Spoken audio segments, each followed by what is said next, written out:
Salut tout le monde! Aujourd'hui, on va parler de la RMN. Et men, c'est quoi ça, la RMN? Excellente question. Mais avant, une petite histoire sur le sujet. La RMN, de son vrai nom, la résonance magnétique nucléaire, a été inventée dans les années 40 par Felix Bloch et Edward Purcell dans les laboratoires séparés. Donc, c'est totalement de la coïncidence qu'ils aient réussi à trouver ce concept de physique tous les deux en même temps.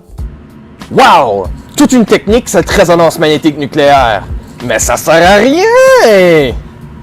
Bon, 6 ans de ma vie aux poubelles. 6 ans de ma vie aux poubelles! Oh!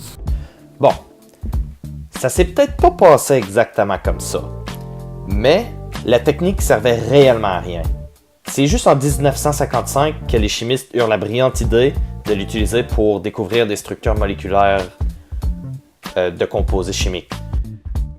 Aujourd'hui, on réussit même à faire de l'imagerie 2D et 3D avec la résonance magnétique nucléaire.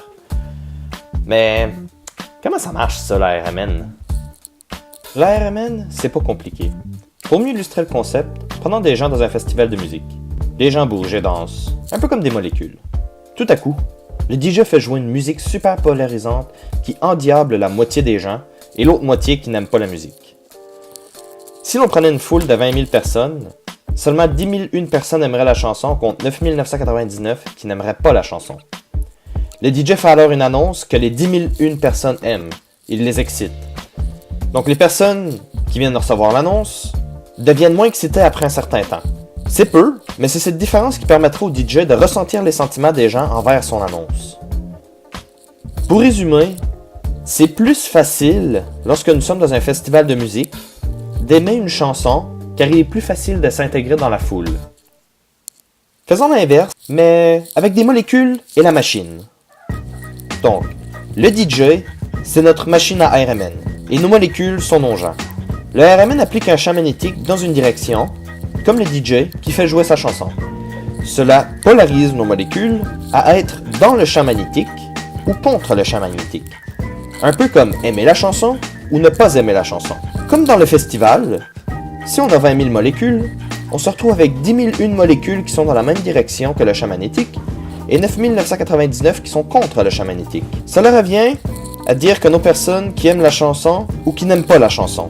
Il est donc plus facile pour nos molécules d'être dans la même direction que le champ magnétique à cause de phénomènes physiques.